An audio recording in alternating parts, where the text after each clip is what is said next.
مصطفیٰ کا یہ فرمان میری امی جو الحمد للہ رب العالمین والصلاة والسلام على أشرف الأنبياء والمرسلين وعلى آله وصحابه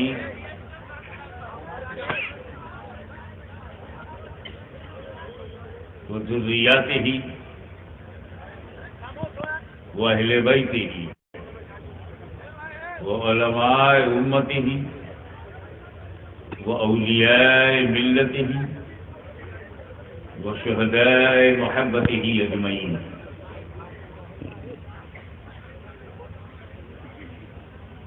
أما بعد أعوذ بالله من الشيطان الرجيم بسم الله الرحمن الرحيم صدق الله مولانا العلي العظيم. ایمانداروں کا مجمع ہے، ایمانداری سے درود شریف پڑھ لیجیے. اللهم صل على سيدنا مولانا محمد مولانا محمد كما تحب وترضى بأن تصلي عليه صلاة وسلام عليك يا رسول اللہ. مجھے اس بات پر حیرت نہیں ہوئی کہ لوگوں نے پھول چڑھایا، حیرت اس بات پہ ہو رہی ہے کہ آپ چپ کیوں تھے، روکا کیوں نہیں، ٹوکا کیوں نہیں. پھول چڑھانے پر تو بڑے بڑے فتوے دیے جا رہے ہیں، نہ کسی نے حرام جانا، نہ کسی نے اسے بدعت سمجھا، اور آپ میں سے کسی نے بھی اسے خلاف شریعت نہیں سمجھا. ایک صاحب ایک پھول چڑھا کے چلے گئے،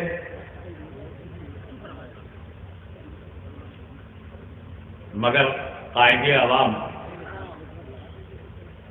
جناب عارف انور ہاشمی نے بالکل ممبر آف اسمبلی کی طرح کئی پھولوں کو اکٹھا کر کے چڑھا دیا، کیونکہ ان کے پیچھے جنتا ہے جی، عوام ہے، تو انہوں نے سوچا ایک پھول سے سب کی نمائندگی نہیں ہوگی، بہت خوب، بہت لہٰذا کئی پھولوں کو اکٹھا کر لوں اور وہ نظم کر دوں تاکہ قوم ہماری بھی اکٹھا رہے. سبحان اللہ، سبحان اللہ. اور ایکتا شکتی کا پرتیک بنا رہے. اب مجھے یہ حق پہنچتا ہے کہ میں ودھائک جی سے بڑے پیار سے پوچھوں کیا سمجھ کے چڑھایا، زندہ سمجھ کے یا مردہ سمجھ کے؟ بہت خوب.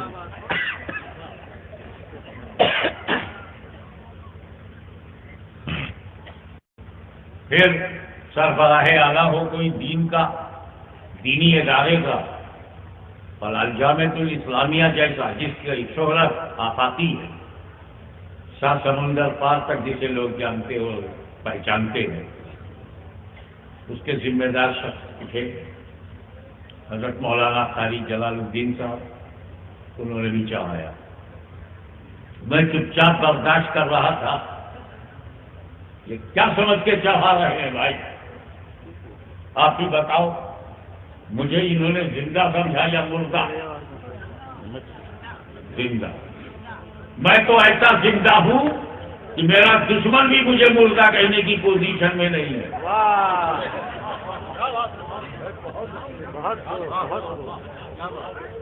جو بدبخت شہید کی زندگی کو نہ سمجھ سکا،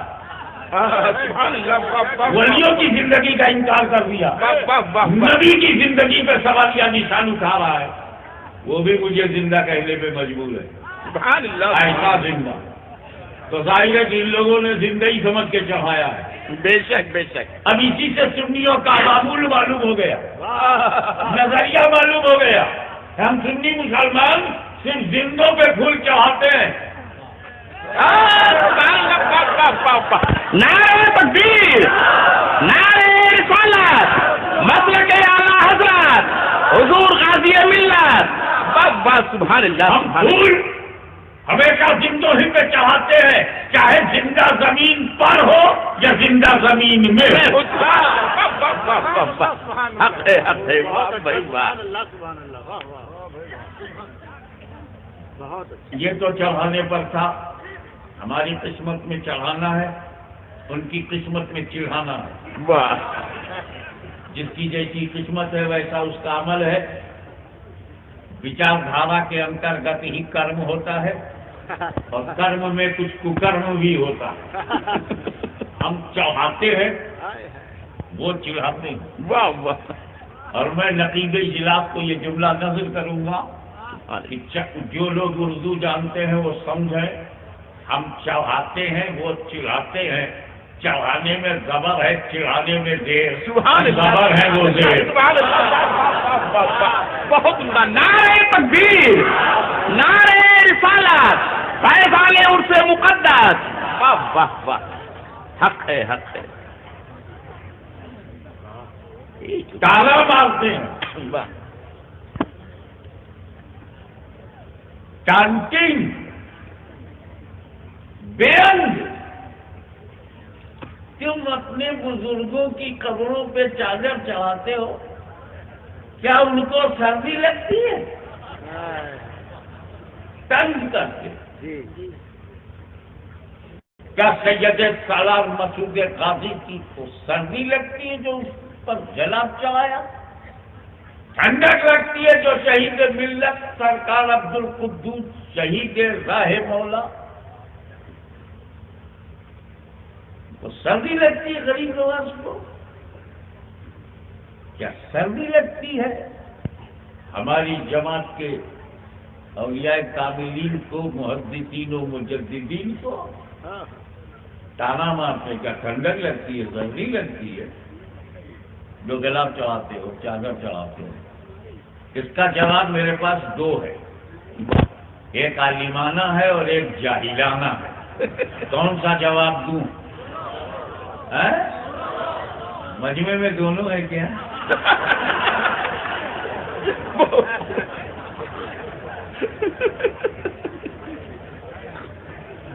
تو جاہلانہ جواب اس لیے کہہ رہا ہوں لا اصل لہو، مگر ٹٹ فار ٹیٹ، جیسے کو تیسا۔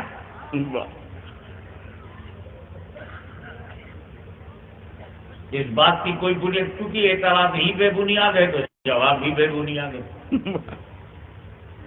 جاہلانہ جواب، اسی لیے میں نے اس کا نام رکھا۔ کیا سردی لگتی ہے تو انپڑھ گنوار کھڑا ہو گیا، ہاں کاہل نہیں لگے گی؟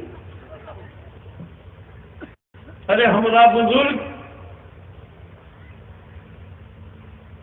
سعد اللہ نگر میں 70 برس کی عمر میں انتقال ہوا، تو گونڈا کی 70 گرمی، 70 برسات اور 70 ٹھنڈک کا تجربہ تھا۔ اب قبر میں پہلی بار گیا ہے، جنت کی کھڑکی کھلی ہے، ٹھنڈی ٹھنڈی ہوا آ رہی ہے، اوپر سے گلا چڑھایا تو کیا برا کیا؟ بہت عمدہ۔ ہمیں کہیں جنت کی ٹھنڈی ٹھنڈی ہواؤں میں کچھ اذیت تو ہے نہیں، لیکن جیسے کو تیسا۔ اب تم اس لیے قبر پہ چادر نہیں چڑھاتے کہ جب تمہارا بزرگ مرتا ہے قبر میں جہنم کی کھڑکی کھلتی ہے، گرم گرم ہوا میں ایسے جھلس رہا ہے، اوپر سے چادر کیوں چڑھاؤ گے؟ بہت خوب، بہت خوب، واہ واہ واہ۔ یہ جواب ان لوگوں کے کام آئے گا جو کھلیان میں اعتراض کرتے ہیں، جی لیکن عالمانہ جواب سنو، ہم چادر کیوں چڑھاتے؟ بڑا نازک سوال ہے کہ ہم شہید ملت کی مزار پر کیوں چڑھاتے؟ یہ چڑھانے والوں کو پتہ ہونا چاہیے کہ آپ چادر گلاب کیوں چڑھاتے ہیں۔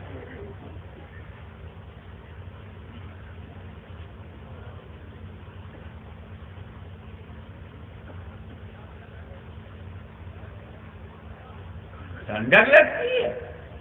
ارے بابا ٹھنڈک نہیں، ورنہ تم بتاؤ کہ کعبۃ اللہ کے خلاف کیوں چڑھاتے ہو؟ کیا کعبے کی دیواروں کو سردی رہتی ہے؟ بہت خوب. ٹھنڈک کی وجہ سے. تو ہو سکتا ہے تم کو داؤں دے دے، کعبے میں ہم چڑھانے نہیں جاتے. ہم کیوں جواب دیں؟ جو چڑھاتا ہے اس سے جا کے پوچھو. تب کس کے پاس 1.5 لاکھ روپیہ ہے جو جا کے سعودی عربیہ میں پوچھے؟ بہت خوب. جب وہ کعبے کی طرف توجہ پھیرے کہ کعبے پہ ہم نہیں چاہتے، جو چاہتا ہے اسے جا کے پوچھو، تو اس کے گھر میں گھس جاؤ جہاں تک شریعت اجازت دے. بہت خوب. کیا جملہ ہے، سبحان اللہ. واہ. اور اس کے گھر میں گھس کے پوچھ، یہ الماری میں جو قرآن رکھا ہے اس پر ذرا کیوں چڑھا ہے؟ کیا قرآن کو سردی رکھتی ہے؟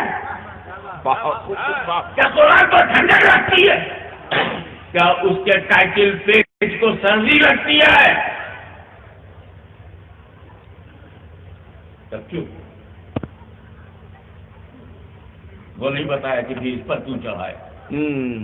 ہم چڑھاتے ہیں، ہماری ذمہ داری ہے کہ ہم آپ کو وجہ بتائیں. ایک اسٹوڈنٹ کی یونیورسٹی سے باہر نکلا اپنے ساتھیوں کے ساتھ، اور اس نے بڑے پیار سے اپنے فرینڈ سے کہا، oh my dear friend, please take my books and copies in your hand and let me go to make water. I am going to make water. اے میرے بھائی، میرے ساتھی، میری کتاب کاپی کو ہاتھ میں لو، میں پیشاب کرنے جاؤں. سڑک کے کنارے کھڑے کھڑے جی بیٹھ کے کرتا تو بالکل انسان کی طرح ہوتا، اور کھڑا بھی تھا کہ ایک ٹانگ اٹھا لیتا تو کسی اور کی طرح ہوتا. یہ عجیب اسٹائل ہے، نہ جانوروں کی طرح ہے نہ آدمیوں کی طرح. الٹرا ماڈرنیٹ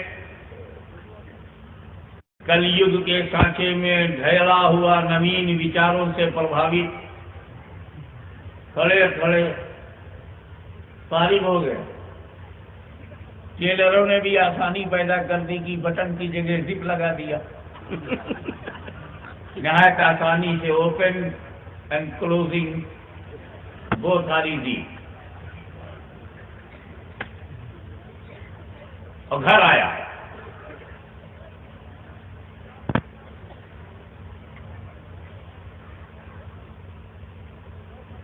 وہیں پر میری ملاقات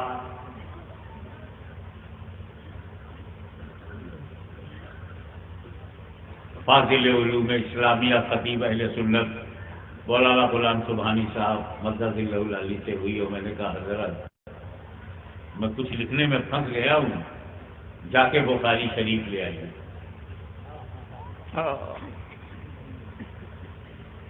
اتنا زبردست آپ کے علاقے کا خطیب 50 منٹ میں بخاری شریف لے کے آئے.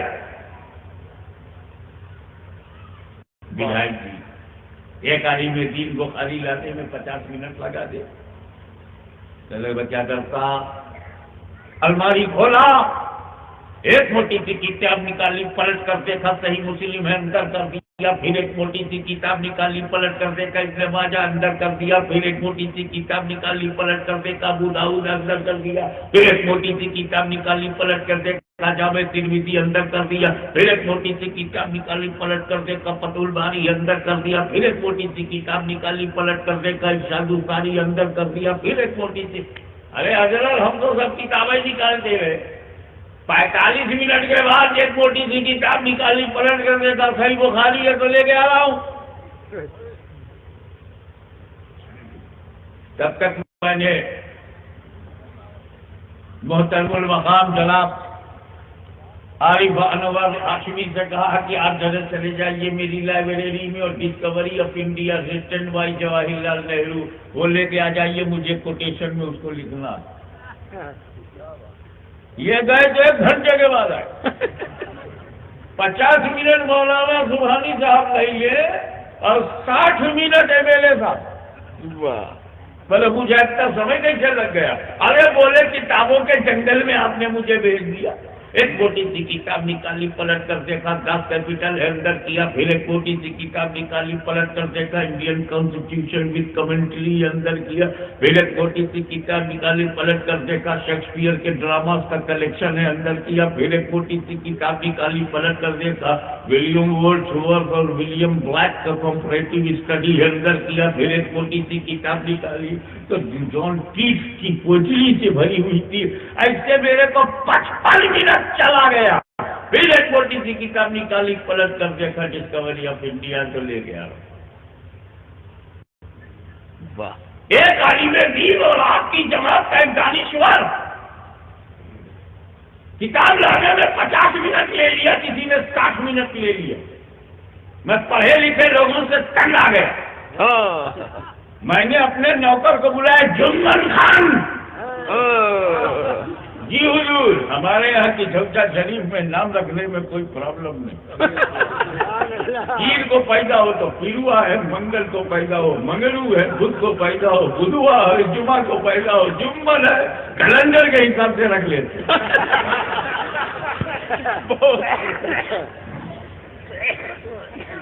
جمن خان. جی حضور, کیا کر رہے ہو حضور؟ ظہر کی نماز پڑھ کے آ رہا ہوں. وضو سے ہو؟ ہاں ہوں. کیا قرآن شریف لے آؤ.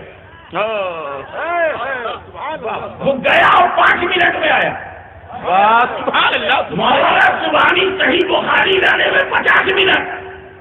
عارف انور MLA صاحب کو, ہاشمی صاحب کو لانے میں 60 منٹ. اور یہ جاہل ان پڑھ, انگوٹھا ٹیپ, کریا اچھا وائن برابر 5 منٹ میں. بولے پوچھا خان صاحب اتنی جلدی کیسے لائے؟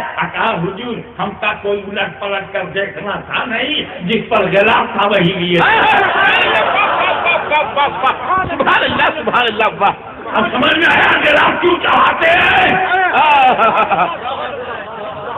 واہ. تو سمجھ میں آ جائے کہ غلاف کیوں چڑھاتے ہیں. ایک کعبہ تم مسجد حرام ہے, تم مسجد ہے, اور اسی زمین پر لاکھوں مسجدیں ہیں. تو ایک کعبہ تو مسجد ہے, تجھے دوسری مسجدوں کے برابر نہ سمجھا جائے. کعبۃ اللہ میں غلاف چڑھاؤ. اور ایک قرآن تجھے الماری میں دوسری کتابوں کے ساتھ رہنا ہے, کہیں دوسری کتابوں کے برابر نہ سمجھا جائے. کتاب اللہ پہ غلاف چڑھاؤ. اور اے اللہ کے ولی, تجھے دوسری قبروں کے ساتھ رہنا ہے, کہیں دوسروں کے برابر نہ سمجھا جائے. ولی اللہ پہ غلاف چڑھاؤ. نعرہ تکبیر, نعرہ رسالت, فیضان حضور شہید ملت. ماشاء اللہ سبحان اللہ سبحان اللہ. یہ تو ہے مولانا قاری جلال الدین صاحب ٹائم لے لیں, مولانا سبحانی صاحب قبلہ ٹائم لے لیں, اور ہمارے محب گرامی جناب علی انور ہاشمی صاحب ٹائم لے لیں.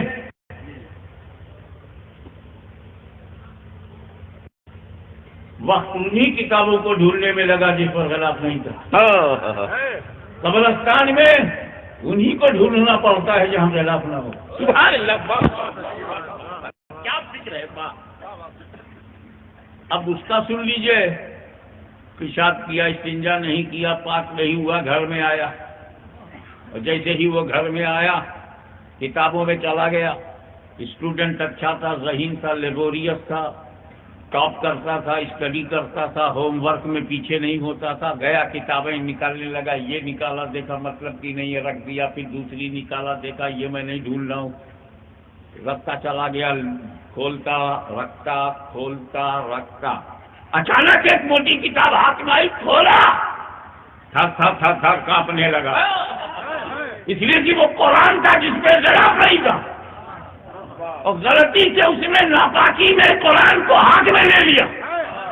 بھاگا بھاگا اپنے باپ کے پاس آیا, ابا حضور آپ نے میری لائبریری میں قرآن رکھا, یہ اچھا کیا, اس پر غلاف کیوں نہیں؟ تو پوچھا باپ نے, بیٹا کیا قرآن کو غلاف کی ضرورت ہے؟ بولے ابا قرآن کو غلاف کی ضرورت نہیں، ہم ناپاکوں کو غلاف کی ضرورت ہے۔ اچھی طرح سمجھ جاؤ، کعبۃ اللہ پہ غلاف چڑھاؤ تب بھی وہ کعبہ ہے، نہ چڑھاؤ تب بھی وہ کعبہ ہے۔ ولی کی قبر پہ چادر چڑھاؤ تب بھی وہ ولی ہے، اور نہ چڑھاؤ تب بھی وہ ولی ہے۔ قرآن پہ غلاف چڑھاؤ تب بھی وہ اللہ کی کتاب ہے، اور نہ چڑھاؤ تب بھی وہ اللہ کی کتاب ہے۔ کعبے کو غلاف کی ضرورت نہیں، کتاب اللہ کو غلاف کی ضرورت نہیں، ولی اللہ کو غلاف کی ضرورت نہیں۔ ہم جیسے ناپاکوں کو قرآن کے غلاف کی ضرورت ہے۔ اس نے کہا ابا اگر قرآن پہ غلاف ہوتا تو جس وقت میری انگلیاں کتابوں کو چھو رہی تھی، اگر یہ غلاف ہوتا تو ناپاکی میں قرآن چھونے کی غلطی مجھ سے نہ ہوتی، اور میری انگلی کترا کے دوسری کتابوں کو چھوتی۔ توجہ چاہوں گا، اگر غلاف ہوتا تو ناپاک انگلی کترا کے نکل جاتی۔ تو کترانا کس کی قسمت میں ہے؟ جو ناپاک ہے، یہ کس کا مقدر ہے؟ اگر آپ پاک ہیں تو چھوئیں گے، اور اگر آپ ناپاک ہیں تو غلاف دیکھ کے کترا جائیں گے۔ اسی لیے تو ہم ولیوں کی قبروں پہ غلاف چڑھاتے ہیں کہ جو پاک ہے وہی چھوئے، جو ناپاک ہے وہ کترا جائے۔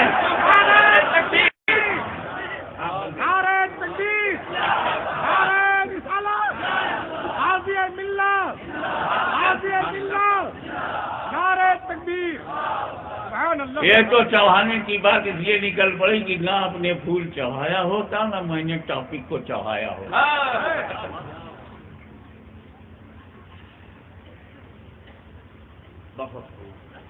آج ہم جمع ہوئے ہیں شہید ملت کے تعلق سے، اور کسی چیز کو سمجھنے کے لیے اس کے انس اینڈ آؤٹس کا سمجھنا ضروری ہے، سیاق و سباق کو دھیان میں رکھنا ہے۔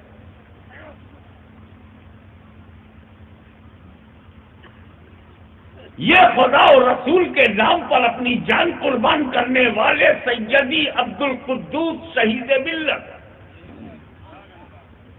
آخر میرے نبی میں ہے کیا کہ لوگ دھن تو دھن، من تو من، اپنی جان تک دے دیتے ہیں۔ بے شک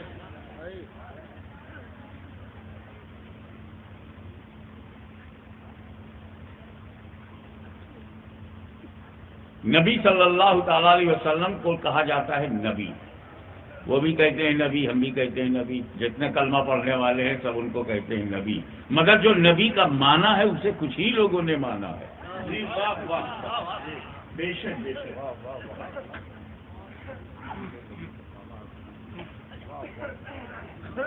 آپ پورے قرآن کا ترجمہ پڑھ جائیے، 186 اردو ترجموں کا میرے پاس ریکارڈ ہے، جو اہل سنت اور غیر اہل سنت دونوں کے تراجم ہیں، مسلم اور غیر مسلم کے بھی تراجم اس میں، لیکن دین کے یہ ٹھیکیدار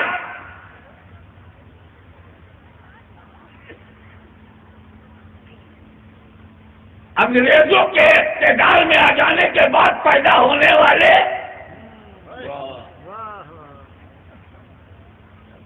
صہیونیت، رجب پسندی اور نصرانیت کی آغوش میں دودھ پی کر جوان ہونے والے ٹھیکہ لیے ہوئے ہیں۔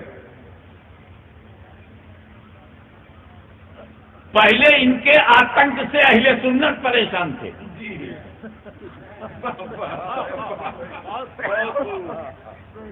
مکہ کا قبرستان اور مدینے کے قبرستان کو زمین کے برابر کر دیا، آتنک نہیں تو کیا ہے؟ عثمان غنی کی قبر کو گرا دیا۔ ارے ہم غریب ہیں، بھارت میں رہتے ہیں، لیکن اتنے غیرت دار ہیں کہ بابری مسجد کا گرنا ہمیں برا لگا، اور انہیں عثمان غنی کا مزار گرنا برا نہ لگا۔ میر باقی کی بنائی ہوئی مسجد کے لیے ہم کھڑے ہو گئے، اور اس کو اقتدار سے ونچت کر دیا جو گرانے میں تھا. ہم نے چھاپ مار دی، درد ہے.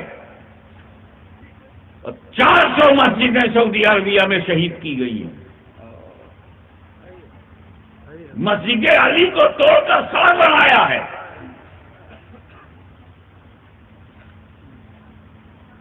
اور مسجد فاطمہ کو توڑ کر سنڈاس بنایا، ٹوائلٹ بنایا. آپ کو معلوم نہیں ہونے دے رہے. ان کے دھارمک کٹرتا کے گرب سے جنم لینے والے آتنک نے سنیوں کو پریشان کیا اور اب ساری دنیا کو پریشان کر رہے ہیں. سنیوں تم کب پہچانو گے؟ ATS والے تو پہچان رہے ہیں، CBI پہچانے، گورنمنٹ پہچانے، پولیس والے پہچان رہے ہیں. اسی لیے چھانٹ چھانٹ کے لے جا رہے ہیں. ایک بھی آدمی مبارک پور سے نہیں پکڑا گیا، سب سرائے میر سے پکڑے گئے. ہمیں یار کافر پہچان جائے، تم لوگ پہچانو. ان کے آتنک سے طبیعت پریشان ہو جاتی. اگر کبھی ہمارے ودھائک جی نے آتنک ورودھی سمیلن کیا تو اس پر تفصیلی بات ہوگی. میں کہہ رہا ہوں کہ تم نے کسی کو حکیم الامت بنا دیا. اس نے بھی قرآن کا ترجمہ کیا، پورے 30 پارے کا ترجمہ ان لوگوں نے کیا ہے، نبی کا ترجمہ نہیں کیا. پورے قرآن میں جہاں نبی ہے، بلکہ خصوصیت سے رب نے جہاں پکارا ہے یا ایھا النبی، اس کا بھی ترجمہ نہیں کیا. ابے نبی شبد بھارتیہ سنویدھان دوارا سویکرت 16 بھاشاؤں میں سے کسی بھاشا کا شبد نہیں ہے، اور یہ پراپر ناؤن بھی نہیں ہے. آپ عیسیٰ کا ترجمہ نہ کریں، آپ موسیٰ کا ترجمہ نہ کریں، لفظ محمد کا ترجمہ نہ کریں، پراپر ناؤن ہے. لیکن نبی اور رسول کا تو ترجمہ کرو. اور یہ نبی کا ترجمہ نہیں کرتے، وہ کسی کا بھی ترجمہ ہو. 100 سے زیادہ ان کے ترجمے ہیں، لیکن لفظ نبی کا ترجمہ نہیں ہے. اگر ملے گا تو صرف امام اہل سنت اعلیٰ حضرت عظیم البرکات امام عشق و محبت مجدد دین و ملت کا ترجمہ کنز الایمان میں ملے گا.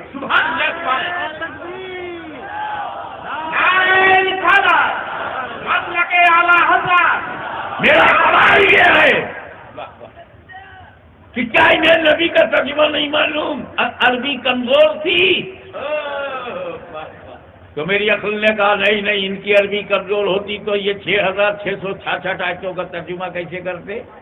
ترجمہ غلط ہے، مگر ان کو عربی آتی تھی، نیت اچھی نہیں تھی، ارادے اچھے نہیں تھے، عقائد اچھے نہیں تھے، لیکن زبان آتی تھی. پھر انہوں نے نبی کا ترجمہ کیوں نہیں کیا؟ اب اس پر میں توجہ دلاؤں گا، کیونکہ نبی کا ترجمہ ایسا ہے کہ ایمانداری سے اگر ترجمہ کر دیا جائے تو حفظ الایمان برباد ہو جائے گی. ایمانداری سے اگر اس کا ترجمہ کر دیا جائے تو بدعقیدگی کا جو محل انہوں نے بنایا ہے وہ زمین بوس ہو جائے گا. کیونکہ نبی کے معنی ہی غیب کی خبریں بتانے والے ہے. ہمت ان کی جو ایمانداری سے ترجمہ کر دیں.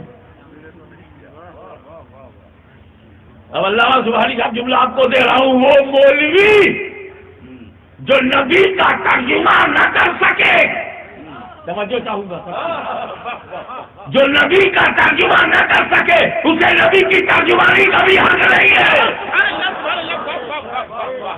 حق ہے بہت.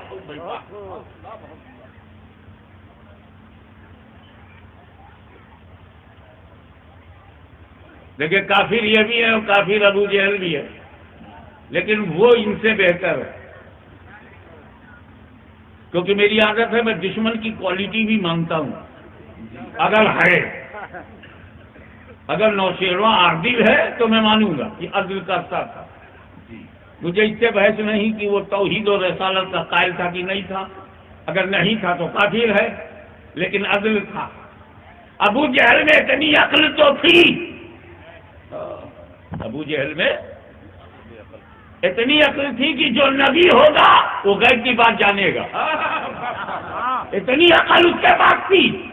اس کا جھگڑا نبی کے معنی پہ نہیں تھا، نبی کو ماننے پر تھا. مگر وہ جانتا تھا جو نبی ہوگا وہ غیب کی بات جانے گا، جو نبی ہوگا چھپی بات جانے گا، ہڈن چھپی ہوئی کورڈ ان باتوں کو وہ جانے گا. نبی کا جو معنی ہے وہ اسے معلوم تھا کہ غیب کی باتیں بتانے والے کو نبی کہتے ہیں، بس اس نے میرے آقا مولا کو نبی نہیں مانا. نبی مانتا تو معنی کو بھی مان لیتا، کیونکہ وہ مانا تو اس کا مانا ہوا تھا. تبھی تو ایک دن کہ یہ غیب کی بات جانتے ہیں کہ نہیں، واقعی یہ نبی ہیں کہ نہیں، یہ نبی ہیں کہ نہیں، ٹیسٹ کرنے کے لیے، امتحان لینے کے لیے مٹھی میں کنکری لے کے آئے. اب بتاؤ میری مٹھی میں کیا ہے؟ If you are prophet, prophecy is your quality, تو please tell me what is in my hand. تم نبی ہو تو غیب جانتے ہو، غیب جانتے ہو، چھپی بات جانتے ہو، بتاؤ میری مٹھی میں چھپا ہوا کیا ہے؟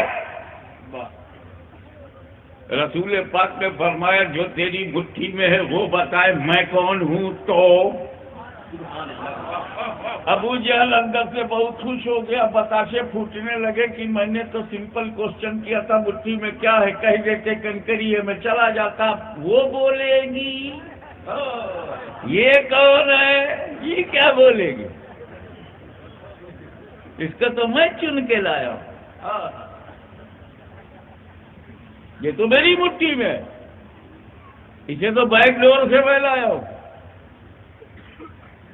میری ہی مٹھی میں رہ کر میرے خلاف کیسے بولے گی؟ انتہا پسندوں کا یہی غرور تو ہے کہ بھارت میں رہ کے مدینے کی بولی کیوں بولتا ہے.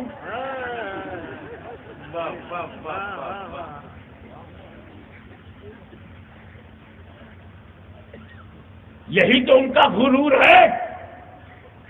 ہم شکریہ کے ساتھ کہتے ہیں کہ ہم مسلمان ہیں، شکر ہے ہم مسلمان ہیں. وہ کہ گرو سے بولو، تو ہمارے یہاں گرو نہیں ہے. ایک ہی فائدے کی چیز ہے، وہ ہے گرو ہے جس سے جائز بچے جنم لیتے ہیں.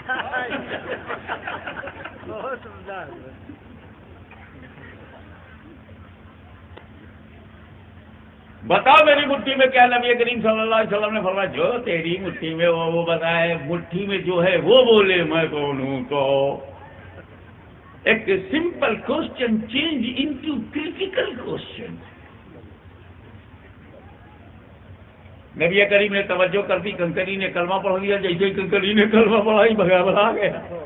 ابھی چن کے میں لایا تھا، بولی ان کی بول رہی ہے.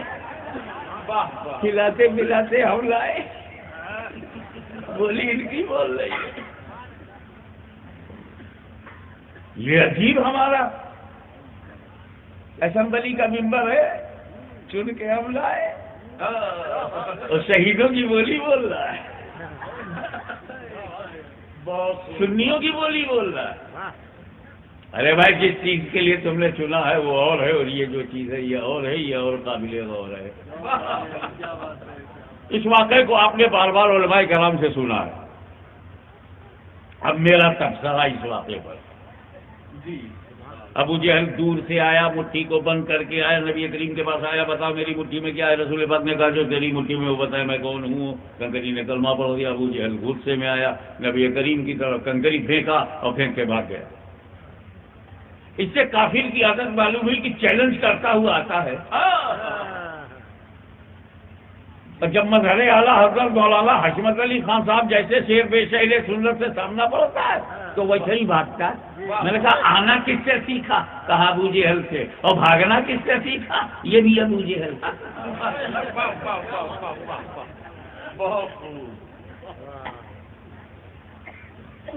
آپ ذرا غور کرتے چلے.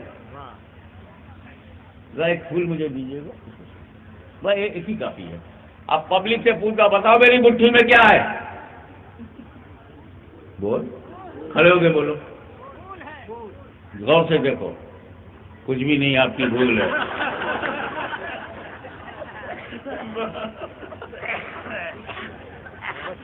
میں کہنا کیا چاہتا ہوں، تیری نالج کا، علم کا امتحان لینے کے لیے مٹھی میں کچھ رکھنا ضروری نہیں ہے. نہ رکھ کے بھی میں پوچھ سکتا ہوں بتا میری مٹھی میں کیا ہے. ابو جہل دور سے آ رہا ہے، کیا ضروری ہے کہ مٹھی میں کچھ ہو؟ وہ بھی میری طرح مٹھی خالی کر کے پوچھ سکتا تھا، اور ہو سکتا ہے کہ اس کی مٹھی میں کچھ بھی نہ ہو، خالی آزما رہا ہو. بتاؤ میری مٹھی میں کیا ہے، بتاؤ میری مٹھی میں کیا ہے. لیکن سرکار کا جواب، جو تیری مٹھی میں ہے وہ بتائے میں کون ہوں. اس کا مطلب نبی نے دیکھ لیا کہ مٹھی خالی نہیں ہے، مٹھی خالی نہیں ہے. اب جو ہے وہ بولے گی میں کون ہوں. تو ابو جہل اگر ذہین ہوتا تو سمجھ جاتا کہ جس پیغمبر کو یہ معلوم ہے کہ مٹھی خالی نہیں ہے، پھر اسے یہ بھی معلوم ہوگا کس چیز سے بھری ہے. لیکن خدا جب دین لیتا ہے تو اپنے چھین لیتا ہے. بولا ہاں ٹھیک ہے. کنکری نے کلمہ پڑھ دیا، بہت الذی کفر، ٹوٹ گئی اس کی کمر. کبھی دیکھے ادھر کبھی دیکھے ادھر، بات کھڑا ہوا، اپنا لے لیا سفر، ہو گیا صفر. کنکری نے کلمہ پڑھا، گھبرا گیا. میں کیسے آپ کو علم غیب رسول سمجھاؤں؟ بڑا اعتباری معاملہ ہے یہ، غیب کا معاملہ بڑا اعتباری ہے. دیکھو، ایک عورت کو گھر میں بند کر دو اور باہر سے تالا لگا کے لوگوں سے پوچھو بتاؤ اندر کون ہے. میرے کو کیا معلوم، دکھا کے تو بند کیا ہے. اللہ جانے گھر خالی ہے، لیکن وہاں سے دو برتن کے ٹکرانے کی آواز ہے. اب بتا کوئی تو ہے، کون ہے؟ تو باہر والوں کے لیے عورت غیب، ہمیں جو گھر میں عورت بند ہے اس کے لیے باہر غیب. ایک بکسے میں کبوتر بند کرو اور بند اکیلے کرو اور پھر پبلک کو بلاؤ بکسے میں کون ہے، تو پبلک کے لیے بکسے کے اندر غیب، اور جو کبوتر اندر ہے وہ کیا جانے باہر کون، تو اس کے لیے باہر غیب. باہر سے دیکھو تو اندر والا غیب، اندر سے دیکھو تو باہر والا غیب. تو ابو جہل کی مٹھی میں جو کنکری تھی وہ کنکری نبی کے لیے غائب، تو کنکری کے لیے نبی غائب. تو میرا نبی یہی دکھانا چاہتا، بے وقوف تم میرے علم غیب کا امتحان لیتا ہے، میں جس پہ نظر ڈال دوں وہ غیب کی بولی بولنے لگے. نعرہ تکبیر، نعرہ رسالت، مسلک اعلی حضرت حضور غازی باللہ. میرے نبی نے ان بولتی کنکری پہ نظر ڈال دی، بولتا ہو گئی. ان بولتے پہ نظر ڈالے تو بولتا ہو جائے، اور کسی بولتے پہ نظر ڈال دے تو نہ جانے کتنے بولتوں کی بولتی بن گئی. عیسیٰ مسیح علیہ السلام پر میرے ماں باپ قربان، کیا شان تھی، مردوں کو زندہ کر دیتے. ایسا سمجھاؤں جو سب کی سمجھ میں آ جائے. مردہ اس معنی میں کہ روح جسم کے اندر ہے تو زندہ ہے، روح نکل گئی تو مردہ. تو حضرت عیسیٰ زندہ کر دیتے تھے، کیا مطلب؟ وہی نکلی ہوئی روح اسی کو پلٹاتے تھے.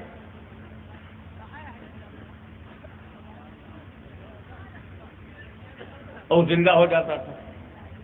اگر کسی ولی نے کسی مردے کو زندہ کیا ہے تو وہ زندہ ہونے کے بعد اپنی مادری زبان بولتا ہے.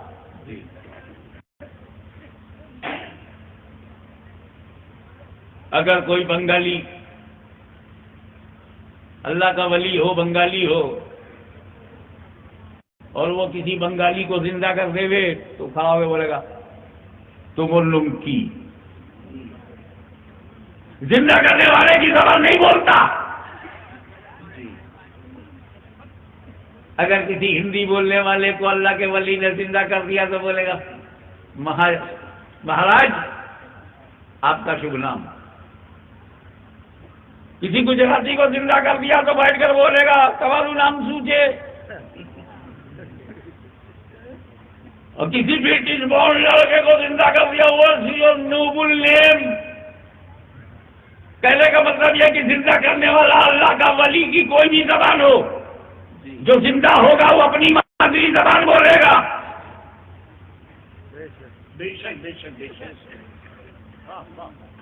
اب ذرا دیکھیے جب زبان دی گئی تو کنکری زبانیں حجر نہیں بول رہی ہے، زبانیں خیر البشر بول رہی ہے. روح نکل گئی آدمی مردہ کہلاتا ہے. تو وہ جو نکل گئی روح ٹھوکر مار کے حضرت عیسیٰ ثم بسم اللہ فرما کر اسی نکلی ہوئی روح کو پلٹاتے تھے، نئی روح نہیں بناتے تھے. تو وہ مقام عیسیٰ ہے جہاں پرانی روح پلٹائی جاتی تھی. یہ مقام مصطفیٰ ہے جہاں کنکری میں نئی روح ظاہر کی جا رہی ہے جو پہلے کبھی نہیں تھی.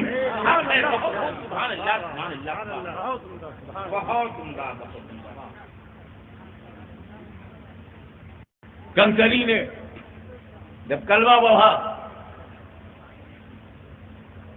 تو کہاں پڑھا؟ یہی میں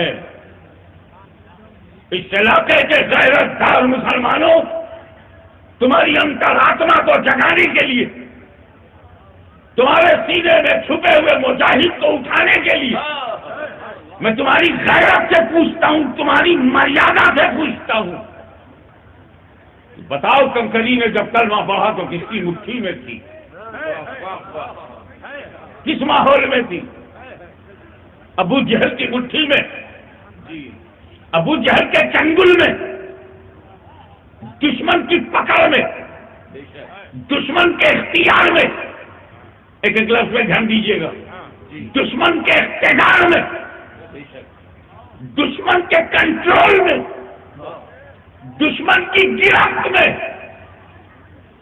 لیکن جب پیغمبر کی عزت و آبرو پر حملہ ہوا، رسول کی قدردانی پر اٹیک ہوا، جب پیغمبر پر ان کی عزت و ناموس پر چنوتی دی گئی تو کنکری نے نہیں دیکھا میں کس کی مٹھی میں ہوں، کنکری نے نہیں دیکھا میں کس کے چنگل میں ہوں، کنکری نے نہیں دیکھا میں کس کی گرفت میں ہوں، کنکری نے نہیں دیکھا حکومت کس کی ہے، کنکری نے نہیں دیکھا اقتدار کس کا ہے، کنکری نے نہیں دیکھا ستا کس کی ہے، کنکری نے نہیں دیکھا کنٹرول کس کا ہے، کنکری نے نہیں دیکھا قبضہ کس کا ہے. پیغمبر کے علم غیب پر حملہ ہوا تو اس نے اپنے وجود کی پرواہ نہیں کیا اور کنکری نے سمجھوتا بھی نہیں کیا، مسلح کے آگے سر بھی نہیں جھکایا اور ابو جہل کے ظلم کے سامنے رجوع بھی نہیں ہوئی. اسے نہیں دیکھا میں کس کی مٹھی میں ہوں، کس کے کنٹرول میں ہوں. تو آج اس شہید ملت کے بہے ہوئے گرم خون سے راہ خدا میں ان کے کٹے ہوئے جسم کو گواہ بنا کر آج ہم بھی قسم کھاتے ہیں کہ اگر گودا کی جاتی پر کسی نے میرے نبی کی ذات پر حملہ کیا تو ہم بھی نہیں دیکھیں گے ہم کس کی مٹھی میں ہیں، ہم بھی نہیں دیکھیں گے ہم کس کے اتحاد میں ہیں.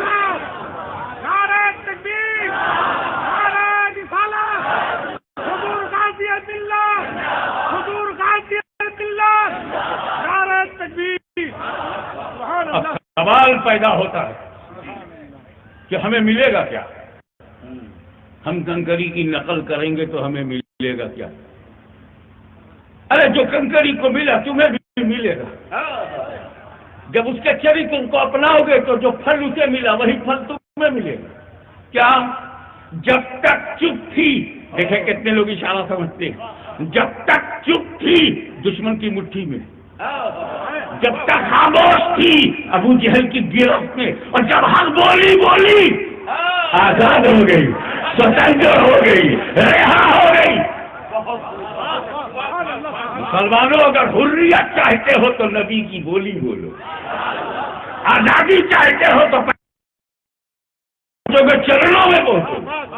نعرہ تکبیر، نعرہ رسالت، حضور غازی ملت۔ پیغمبر کی اس امانت کو سنبھال کر صحابہ کرام لے چلے، فتنوں نے قدم قدم پہ روکا، نبی کریم کی آنکھیں بند ہوئی، صدیق اکبر سامنے آئے، منکرین زکات سامنے کھڑے ہو گئے، نماز سے انکار نہیں